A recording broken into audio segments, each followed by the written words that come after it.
Okay, let's unpack this. We're about to dive into someone pretty foundational in Western philosophy, Heraclitus.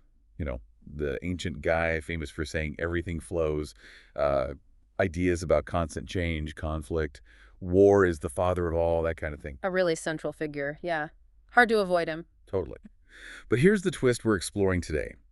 What if Heraclitus, usually seen as this like champion of difference and change, what if he was actually the first symptom of a deep, recurring, philosophical, well, illness? That's a radical framing, isn't it? It really flips the usual narrative on its head. It really does. So, welcome everyone to AI History of Western Philosophy.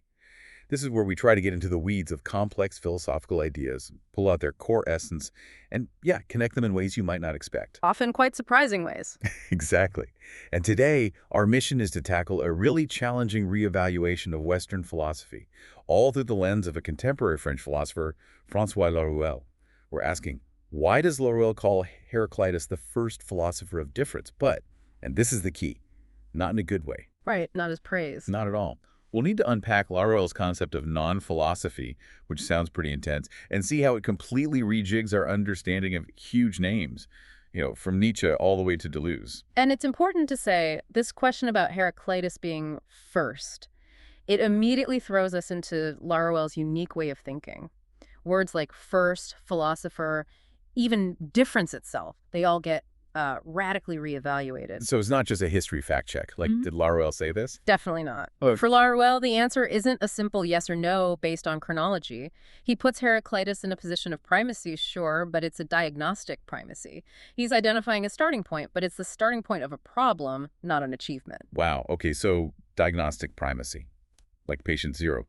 Heraclitus isn't the first successful champion of difference, the one who finally nailed it, but he's a paradigmatic first symptom of this fundamental mistake philosophy keeps making. Precisely. That's exactly Laruelle's point. Heraclitus is the inaugural instance, the very first clear example of what Laruelle calls the philosophical decision. The philosophical decision. Okay, what's that? It's the core move philosophy makes. It's the decision to mix reality as it is, raw, immediate, what Laruelle calls the real, in its radical immanence, with some kind of transcendent principle of order. Think of it like taking pure chaos and instantly slapping a grid onto it, saying, okay, this is how we understand it. So philosophy imposes order. Yes, and crucially, it presents this imposed order as if it's inherent to the reality itself. This specific Heraclitean matrix, this mix of raw reality and ordering principle, becomes the blueprint. It's the foundation for philosophy's belief in its own power, its own ability to grasp and define the real. Laruelle calls this philosophical sufficiency. Philosophical sufficiency. Yeah. The belief that philosophy can do it, that it has the right tools. Exactly. That it's inherently equipped, self-sufficient to understand reality on its own terms. Okay. That's a huge framework to set up right at the start. So here's the plan for today. First, we need to get a handle on the traditional Heraclitus. What did he actually say, or what do the fragments suggest? Essential groundwork. Can't critique what you haven't defined. Then we'll look at how Laruelle sees 20th century philosophers of difference figures like Nietzsche, Deleuze, basically repeating Heraclitus's core error, just in more complex ways. The variations on the theme, yeah.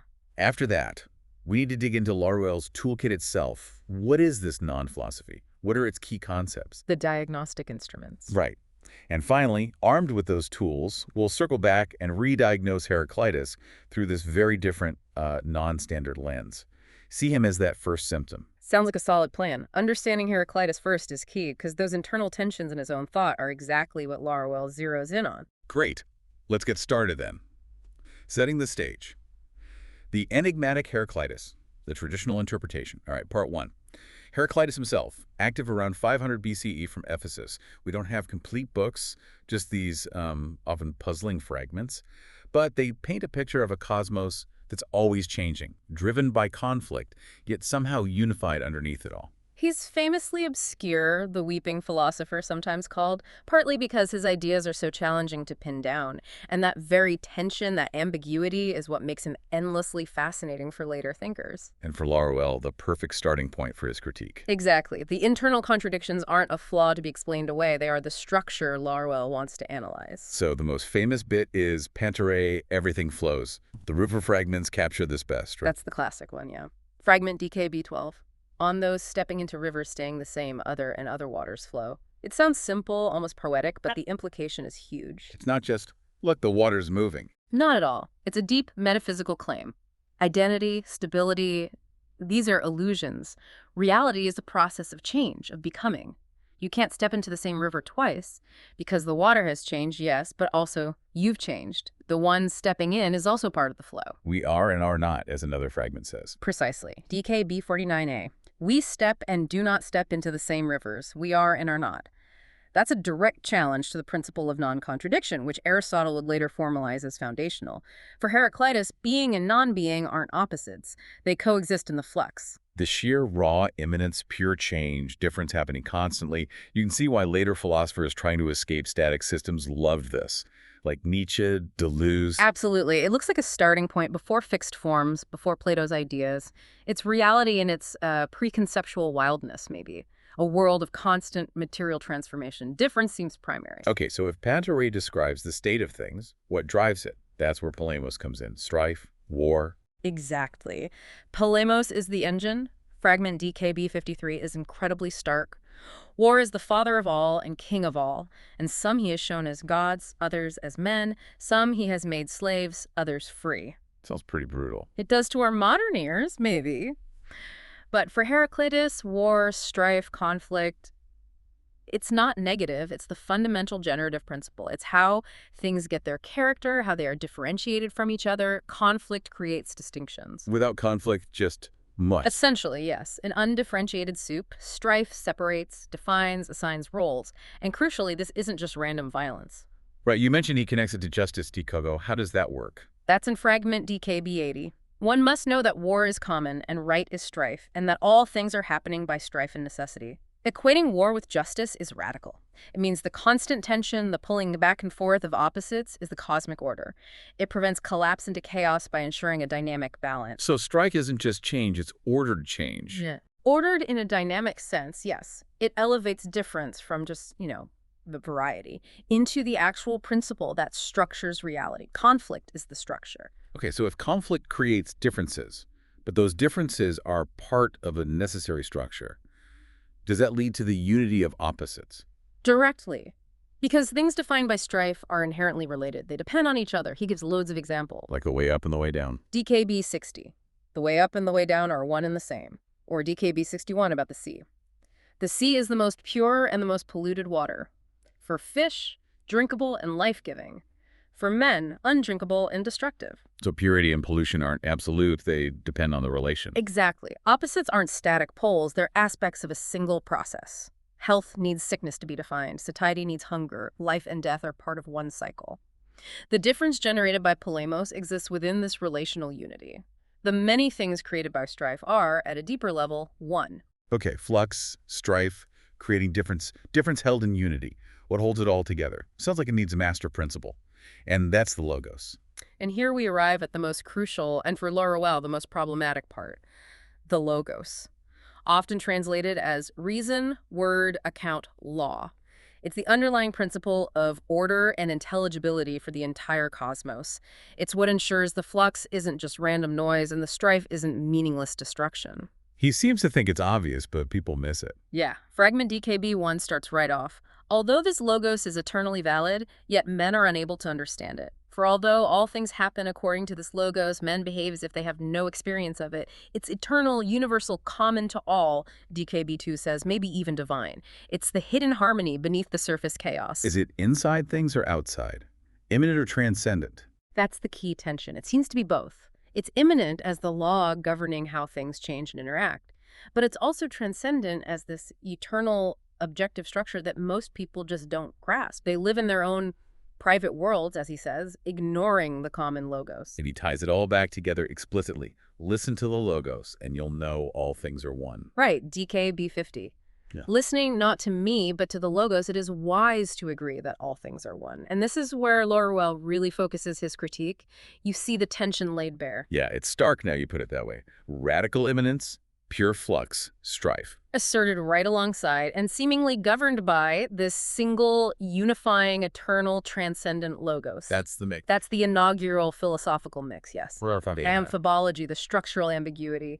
Laruelle argues that philosophy, right from Heraclitus, takes the raw data of the flux, the difference, the chaos, and immediately saves it, domesticates it, by subordinating it to an ordering principle like the logos. It imposes intelligibility. So Heraclitus didn't solve the problem of difference in unity. He created the standard philosophical way of dealing with it. He set the stage for this problematic mix. Precisely. He staged it. He established the fundamental structure, the gesture, that Laruelle sees philosophy repeating over and over again. He baked the problem into the very method. Wow, okay. That sets us up perfectly for the next part, how this mix gets repeated down the line. Yeah. 2. The echoes of Heraclitus. 20th century philosophies of difference. Laruelle's critique. All right, so Heraclitus establishes this foundational mix, radical difference, somehow contained or ordered by a unifying principle, the logos. Fast forward 2.5 millennia, the 20th century sees this huge return to Heraclitus. Thinkers like Nietzsche, Heidegger, Deleuze, Derrida, they're all trying to break free from, Plato, Hegel, static metaphysics. They explicitly look back to the pre-Socratics, especially Heraclitus, hoping to find a more dynamic, less rigid starting point for thought, a way to really embrace difference. You think, okay, finally, they're going to get beyond the mix, really think pure difference. But Laruelle says, not so fast. Exactly. For Laruelle, this whole grand tradition of 20th century difference philosophy, as brilliant and revolutionary as it seems, it doesn't escape the basic structural problem. It produces incredibly sophisticated, complex repetitions of that original Heraclitean gesture. Repetitions, not breakthroughs. Repetitions of the structure of the decision. They claim to liberate difference, but they inevitably reinscribe some new principle of order, a new kind of logos, however subtle. They remain trapped within what he calls philosophical sufficiency, the belief that their philosophy can capture the real. Okay, let's break this down. Start with Nietzsche. He's the most obvious heir, right? He loved Heraclitus. Absolutely. Nietzsche explicitly praised Heraclitus for affirming, becoming, strife, perspective over being, and static truth. His own concepts, like the will to power. That seems very Heraclitean. Will to power, this constant dynamic interplay of forces, endless differentiation, no fixed goal. Sounds like pure flux. It does. It's presented as this immanent principle of ceaseless change and overcoming. But then Laruelle points to the other key Nietzschean doctrine, the eternal recurrence of the same. The idea that everything will repeat infinitely, exactly the same. Nietzsche saw that as the ultimate test of affirmation. Can you will this endless repetition? Yes. Can you love fate, amor fati, to that extent? But Laruelle performs kind of diagnostic X-ray on this. He argues the eternal recurrence, despite its radical presentation, functions as a highly sophisticated philosophical decision. It's a new form of the logos. How so? It seems like embracing chaos, if anything. Because it acts as a legislative principle. It's a transcendent law imposed onto the chaos of the will to power. It selects, it filters. It demands an affirmation that effectively orders and gives ultimate meaning to becoming. Only the strong can affirm it. It becomes a principle of evaluation. Ah, okay. So Nietzsche takes the Heraclitean flux, will to power, and subjects it to this unifying, selective, legislative principle, eternal recurrence, structurally. Structurally, it's the same mix. Flux and logos. Immanence and transcendence. Just, turbocharged Nietzschean style. Laruelle calls it a generalized Heracliteanism. Looks like a radical break, but it's actually a perfection of the original structure. That's a controversial take on Nietzsche. Okay, what about Heidegger? He shifts the whole ground to being versus beings. Surely that's different. Heidegger's move is profound, no doubt. He focuses on the ontological difference, the difference between being itself and particular things that exist, seindes. He argues Western metaphysics forgot this difference, reducing being to just another being, like God. His whole project was to reawaken the question of being. Seems like a fundamental shift away from empirical difference. It is a fundamental shift in topic. But Laruelle looks at the structure of the thought, and he sees the same pattern. Heidegger establishes this foundational split, beings. Then he positions his own thinking, fundamental ontology, as the privileged path to understanding their relationship. So Heidegger's thought becomes the necessary bridge. Yes. And being itself, while not a being, functions as this quasi-transcendent principle. It gives itself, it unveils itself in beings, but it also withdraws. It maintains an authority, a kind of decisional power over the realm of beings. Laruelle argues being becomes just another name for the philosophical decision itself. Another master concept. Another master concept that claims to order and ground everything, thereby repeating the Heraclitean gesture. Posit a transcendent principle, logos, or being, to make sense of the immanent field, flux, or beings. Same structure, different vocabulary, more existential perhaps, but still the mix. Okay, this is relentless. Let's try Deleuze. Surely Deleuze breaks the mold. He aims for difference in itself before identity. He even critiques Heraclitus's unity of opposites. Deleuze is maybe the most radical attempt from within philosophy. His ambition in works like Difference and Repetition is precisely to think pure affirmative difference, to overturn Platonism completely. His universe of virtual multiplicities, intensities, nomadic singularities, all on this plane of immanence. It seems like the ultimate liberation. It really does sound like pure difference unleashed. How can Laruelle possibly see the mix here? This is maybe Laruelle's most subtle critique. He sees Deleuze as the absolute peak, the culmination, but also the closure of this philosophy of difference tradition. Its very power, its consistency, its ambition to create a total system of immanence. That's where Laruelle sees the philosophical sufficiency shining through most brightly. Oh, well, where's the transcendent element? For Laruelle, concepts like the virtual, the plane of immanence, the chaosmos, they aren't just descriptions of the real. They are brilliant philosophical constructs. They are decisions made by Deleuze to organize and think the real. The plane of immanence, despite its name, functions as a kind of transcendental field. Even though it's called immanent. Yes. It's posited by the philosopher in order to make difference intelligible. It becomes the unifying ground, the new logos, that makes difference itself the principle of understanding. Deleuze elevates difference to the status of a master concept that explains everything. So the plane of immanence acts like a transcendental framework, even if it's supposed to be flat. It makes difference the new law. That's Laruelle's diagnosis. Deleuze's system is the most magnificent expression of philosophy's ambition to be equal to the real, to capture it completely in a concept. But in doing so, it remains a philosophy of difference, a decision about the real, repeating the Heraclitean mix at the highest level of abstraction. The illness becomes incredibly sophisticated. Mind-blowing. Okay. One more. Derrida. Deconstruction, difference, dismantling the metaphysics of presence. This has to be different. It's all about undermining foundations. Derrida's project is explicitly anti-foundationalist, yes. Difference that play on differ and defer points to the constant slippage, the endless deferral of meaning that makes full presence impossible and also enables language and thought. It seems designed to resist becoming a master concept. Derrida himself insisted it wasn't a concept, not a principle. He did, very strongly. But Laruelle again looks at its function. How does difference operate in Derrida's practice? It functions as a kind of universal key, a quasi-transcendental operator used to unlock and deconstruct any text, revealing its inherent undecidability. So it becomes a method, a tool the philosopher wields. Exactly. It becomes the privileged instrument that reveals the truth of undecidability everywhere. The deconstructive philosopher, by expertly using this tool, implicitly reasserts a kind of authority.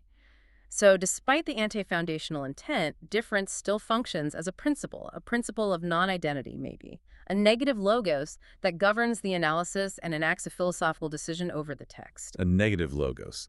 So even trying to escape logos creates another kind of logos. That's the Laruellian trap. The structure persists, the pattern is incredibly consistent once you look for it. Let's just recap that pattern quickly. Heraclitus, flux mixed with logos. Right. Nietzsche, will to power mixed with eternal recurrence. Heidegger, beings mixed with the authority of being. Deleuze, pure difference mixed with the plane of immanence. Derrida, textuality mixed with the authority of difference. Precisely. The specific terms change, the sophistication increases dramatically, but the core structure, posit a duality, then bridge it with a philosophical principle that grants authority remains the invariant form. The whole 20th century push for difference is, in this view, just a series of complex variations on that original Heraclitean theme. Okay, I think I'm seeing the diagnosis now. But to really accept it, we need to understand Laruelle's own method better. What is this non-philosophy that lets him make these claims? 3, unpacking the Laruelle's radical method, right? Laruelle's toolkit. We need to understand what non-philosophy actually is. It sounds destructive, like anti-philosophy. Is he trying to tear everything down? That's a really common misunderstanding. He's very clear it's not anti-philosophy. He's not refuting Plato or Kant or Deleuze in the usual philosophical way, trying to prove them wrong. It's more like changing channels entirely. How so? It's a shift in posture. Instead of doing philosophy arguing within its rules, accepting its premises, non-philosophy aims to develop a science of philosophy. It treats philosophical systems and texts as like empirical data. It analyzes their structure, their underlying assumptions, without buying into their truth claims. A science of philosophy. Ah, Like a biologist studying cells, not trying to be a cell. that's a good analogy, yeah. It maintains a critical distance. And the main thing it's diagnosing, the pathology it keeps finding, is what he calls the principle of philosophical sufficiency. Okay, we touched on this. Philosophical sufficiency. What is it again? It's the bedrock assumption, usually implicit, of basically all philosophy. The belief that philosophy, using its own concepts and methods, has the inherent right and ability to access, describe, and even legislate the real. The belief that we, as philosophers, can figure reality out using our tools. Exactly. Philosophy decides what the real is. Being, will to power, difference, whatever. And simultaneously claims it holds the unique key to understanding it. It's a closed loop of self-justification. Laruelle calls it autopositionality or auto-donation. Philosophy gives itself its object and its authority in the same breath. And non-philosophy's first move is just to say, Nope. Pretty much. It suspends that belief. Yeah. It refuses to grant philosophy that self-proclaimed authority right off the bat. It steps outside the circle. and the mechanism inside the circle, the thing that makes it spin, is the philosophical decision. Correct. That's the core act that philosophy performs, driven by its belief in sufficiency. It's always an act of cutting, dividing. Philosophy splits reality into two. Being, beings, phenomenon, phenomenon, immanence, transcendence. Mind, body, subject, objects. All the classic dualisms. And then, crucially, it presents itself as the necessary mediator. It holds the key to bridging the gap, understanding the relationship, achieving synthesis. So Heraclitus' mix of flux and logos was the original decision. Create the split, chaos versus order, and then offer the bridge, logos. Exactly. That's the archetype. Non-philosophy aims to describe the invariant form of this decision, how it repeats structure across different philosophies, regardless of their content. Okay, but if you step outside philosophy's circle, where do you stand? How do you break free without just creating another philosophy? Laruelle introduces this axiom of the one or the real. That sounds pretty philosophical itself. It does, and that's a tricky point. But it's crucial to understand what the Laruellian one or real isn't. It's not the one of Neoplatonism, not some mystical ultimate unity, and definitely not a new philosophical foundation to replace being or substance. So what is it? It's axiomatically posited as radically immanent. Think of it as reality prior to any philosophical interpretation, prior to any division or decision. It's just there, given.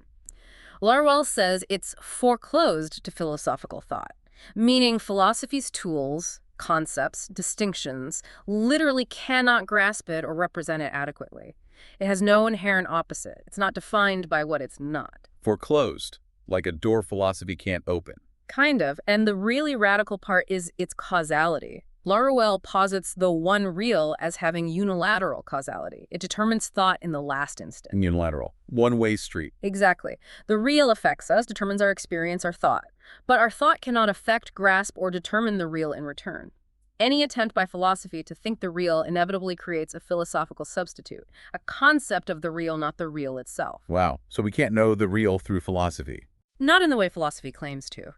The function of this axiom, the one, is to provide a non-philosophical ground, a starting point outside the circle from which to analyze philosophy. It allows thought to be determined by the real rather than trying to determine it. Okay, that is a radically different posture for thought. So how does this work in practice? How do you use this to analyze philosophy? You use philosophy as a symptom. Armed with this axiom of the unilaterally determining real, you look at a philosophical text, Plato, Kant, Deleuze, whoever, not as a claim about truth, but as a symptom. A symptom away. A symptom of the underlying structure. The philosophical decision trying and inevitably failing to grasp the foreclosed real. The philosophical text reveals how philosophy tries to cope with the real it cannot actually access through its own means. It reveals the structure of the mix. So it's not about saying the philosophy is wrong, but about diagnosing how it operates, how it makes its specific decision. Exactly. The non-philosopher's task is diagnostic. Take a system, identify its core decision, the duality, the mediating principle, describe its function, analyze its claim to sufficiency, all from the perspective of the one, from that non-philosophical standpoint. This really is a complete reframe. Stepping outside, treating philosophy itself as the object of study, almost like a natural phenomenon with certain predictable behaviors. It's pathology. That's the radical shift. It's paraphilosophical. It refuses philosophy's foundational claim to be the ultimate judge of thought and opens up what Laruelle calls a non-standard way of thinking according to the real rather than thinking about it. Okay, I think we have the tools now. Let's take them back to where we started. Heraclitus. Heraclitus re-examined. Laruelle's first symptom. All right, we've got Laruelle's non-standard toolkit, philosophical sufficiency, the decision, the one real, the cinematic reading. Now, let's apply this diagnostic lens back onto Heraclitus. How does this change the picture from the traditional view? Well, the first thing is, Laruelle isn't trying to be a better historian. He's not saying previous scholars missed this nuance in fragment B52. He's using Heraclitus strategically. As Exhibit A. Exactly. As the primary exhibit in his diagnosis of the entire tradition of difference philosophy, Heraclitus is first because his version of the philosophical decision is the simplest, the most transparent. The basic structure is limped bare before it gets all layered and complicated by later thinkers. He's the blueprint. He provides the clearest model of the philosophical mix, le mix philosophique. Laruelle argues that later philosophers of difference, even while claiming to champion pure difference, just keep perpetuating this fundamental mix.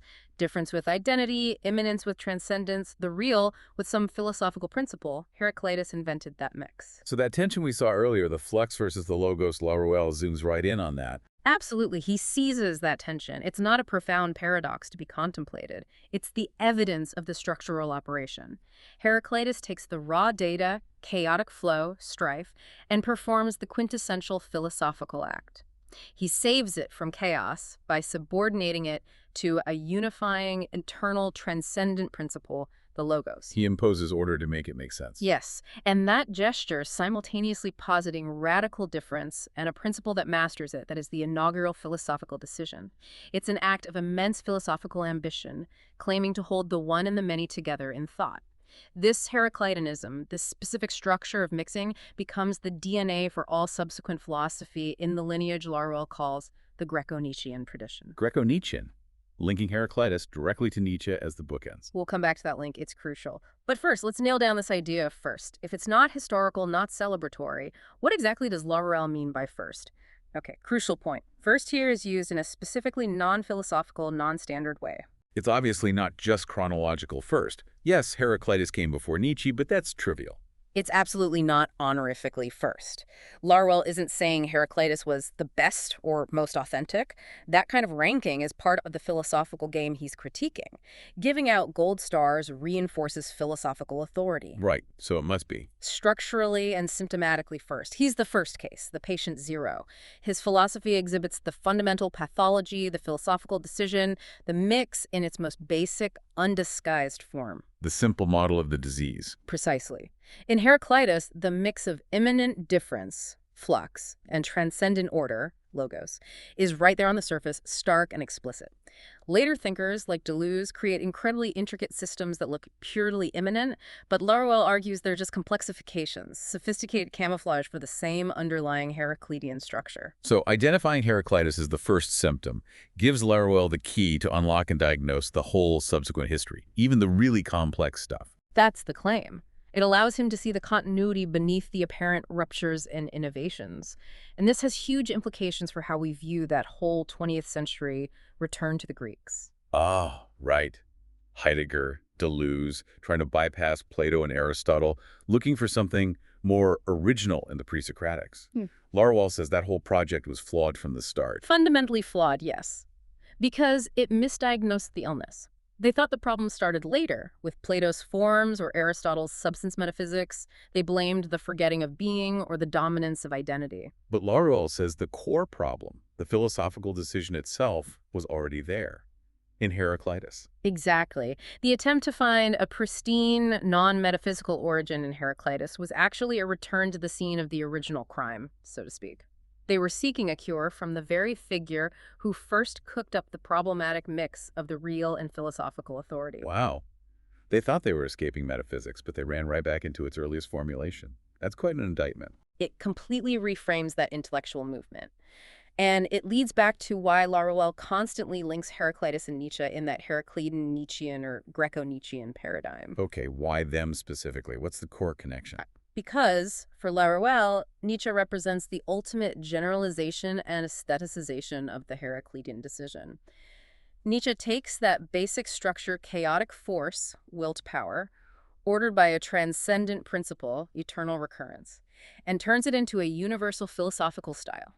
He makes the mix explicit, celebrates the tension, embraces the role of the philosopher as legislator, imposing order on chaos. So Nietzsche isn't the great breaker of tradition, he's its ultimate fulfillment, the most self-aware practitioner of the Heraclitean mix. That's Laruelle's reading. Nietzsche brings the underlying structure right to the surface, almost celebrates it. And this Heraclitean Nietzschean continuum, this powerful dynamic, then becomes the force field, the intellectual gravity that shapes all the other major philosophies of difference in the 20th century. Heidegger, Deleuze, Derrida, they're all wrestling within this field, trying to manage this inherited structure. Yes, wrestling with, refining, reacting against, but ultimately, from Laruelle's perspective, remaining confined within the logic of the mix. They keep proposing new mixtures, new decisions, in an attempt to finally think difference purely, but the structure itself prevents it. Okay, I think the diagnosis is clear now. Heraclitus as the origin of a structural pattern that defines philosophy's approach to difference. Outro. So let's bring it all together to definitively answer our big question for today. Does Laruelle see Heraclitus as the first philosopher of difference? Yeah. Yes, he absolutely does. But, and then this is everything, it's a diagnostic primacy, not a celebratory one. Exactly. She's not the founding hero. He's the originator of the structural mix, that blend of immanent difference with a transcendent ordering principle. And Laruelle sees this mix as the invariant recurring form, the fundamental symptom of philosophy's inherent limitations. We've traced how Laruelle makes this diagnosis, starting with Heraclitus' own tension between flux and logos. Then seeing how that same structural tension gets repeated, often in disguise, in the sophisticated systems of Nietzsche, Heidegger, Deleuze, and Derrida. All made visible by Laruelle's own unique, non-philosophical tools, suspending sufficiency, identifying the decision, using the axiom of the one. Heraclitus really does emerge as patient zero in this reading, the first clear manifestation of a philosophical pathology. And this doesn't just reinterpret Heraclitus, it forces a radical reevaluation of difference itself. How so? What does it mean for the concept of difference? Well, the entire philosophical tradition, even the philosophy of difference, treats difference as a problem to be thought. A concept to be articulated, managed, liberated maybe, but always by philosophical means. For Laruelle, that act of trying to think difference is the root error. It automatically traps difference within the philosophical decision, the mix. So what's the alternative? A non-standard science or way of thinking from or according to difference wouldn't try to grasp difference as an object.